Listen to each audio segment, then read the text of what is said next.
les yeux au ciel. Moi, j'ai une idée plus noble. Je fonce sur la route départementale 134, le 8 décembre 1960. Pourquoi? S'étonna Jean-Claude. Parce que ce jour-là, ma mère a crevé un pneu de sa petite voiture. Il pleuvait à torrent, il n'y avait personne pour l'aider. Elle a changé sa roue toute seule, elle a attrapé une pneumonie. 12 jours au lit.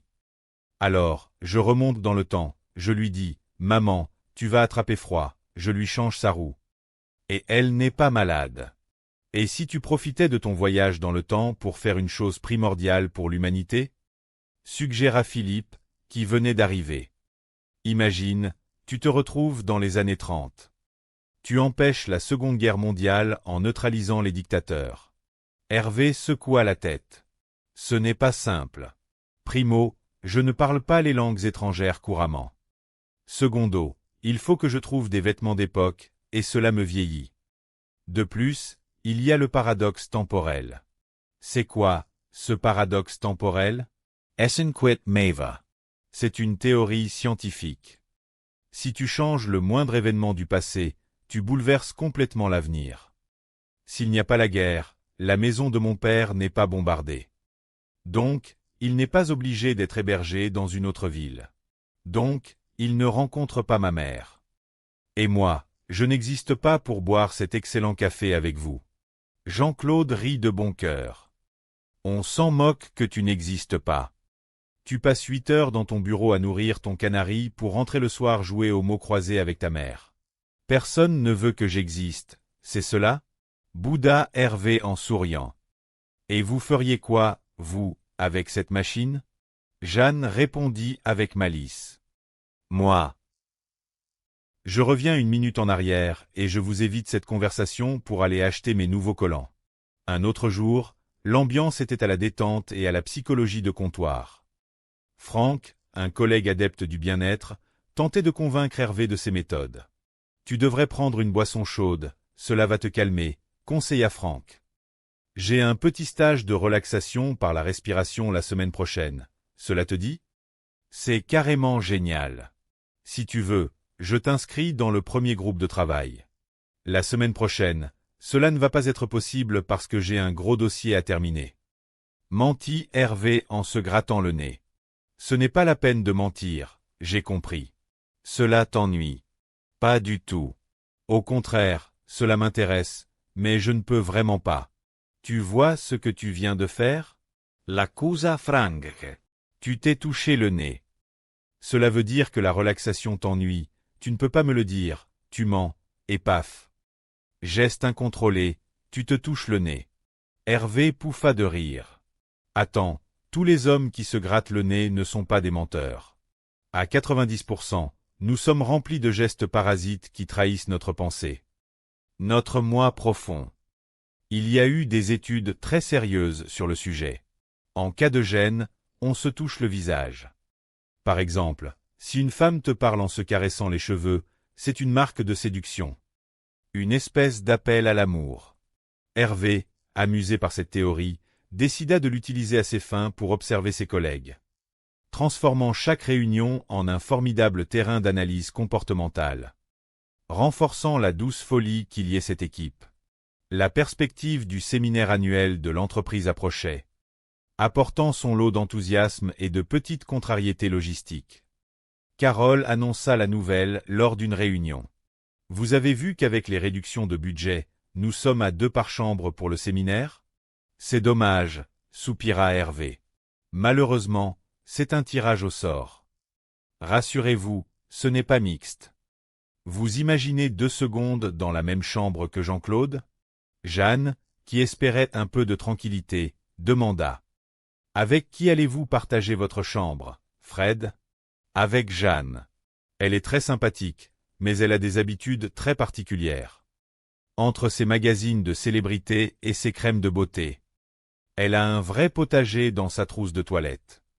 Masque de concombre, tomate, elle est très axée sur les soins de la peau. C'est étrange de partager son intimité avec quelqu'un avec qui on travaille, médita Fred. Quelques jours plus tard, dans l'effervescence des préparatifs, Fred s'excusa auprès de Maëva. Je suis désolé. J'ai malencontreusement emporté ta crème de nuit restructurante aux vitamines pour les peaux supérieures de l'épiderme. Ce n'est pas à moi, je n'ai pas la peau grasse, s'offusqua Maeva. C'est sûrement à Jeanne, elle a fait le test de personnalité féminine ce matin. Elle a eu un maximum de ronds. Cela veut dire quoi? Demanda Fred. Si tu as une majorité de triangles, cela veut dire que tu es une personne pleine d'assurance. Jeanne, elle a trop de ronds, elle est d'une grande douceur. L'esprit de solidarité de l'entreprise fut mis à l'épreuve lors d'une sombre matinée de lundi. Jean-Claude arriva au bureau l'air complètement défait, le teint blafard. « Oh non, Jean-Claude » s'exclama Hervé. « Tu ne peux pas imaginer. À 5 heures du matin, je suis tombé amoureux d'un trottoir. Je ne pouvais plus le quitter. J'étais merveilleusement bien. Franchement, je crois que tu n'as pas fini ta nuit, Jean-Claude. Ne pas venir travailler le vendredi et arriver le lundi dans cet état. Cela promet une belle semaine. Va te rafraîchir le visage. Si le directeur te croise, ce ne sera pas ta journée. » Maeva, de son côté, était également souffrante, mais avec une conscience professionnelle admirable. La direction se plaignait. C'est Maeva qui se fait porter pâle en plein inventaire annuel. Qu'est-ce qu'elle a encore? Peu importe ce qu'elle a. Moi-même, je ne me sens pas très bien, et je suis là, dit Jean-Guy. Déjà hier, j'étais fébrile. J'ai fait un malaise. Attendez, Jean-Guy, si vous n'êtes pas bien, rentrez chez vous. La santé avant tout, conseilla Hervé, plein de sollicitude. Soudain, Maeva apparut, pâle mais déterminée. « Qu'est-ce que vous faites là » demanda Jean-Guy. « Vous êtes malade. Vous n'avez pas le droit de venir travailler. J'ai une forte fièvre, mais je ne suis pas un déserteur. Je vais faire mon inventaire. Je vais fouiller les étagères, compter les petites cuillères, ranger les vestiaires. » déclara-t-elle avec la bravoure d'un chevalier partant en croisade. « Rentrez chez votre mère vous reposer, » ordonna gentiment Jean-Guy. Impressionné par tant d'abnégation. La semaine suivante, une nouvelle étonnante vint égayer les conversations à la machine à café. Jean-Claude, l'homme aux chemises un peu trop ouvertes et aux bagous légendaires, avait décidé de changer de stratégie de séduction. « Tu me fais marcher, ce n'est pas possible » s'esclaffa Hervé. « Et puisque je te dis que depuis 3 semaines, je prends des cours de danse tous les mercredis soirs. Du tango. Le vrai tango, avec la musique passionnée. Je sais qu'apparemment, le tango, cela sonne un peu ancien, mais j'ai mes raisons. J'explique.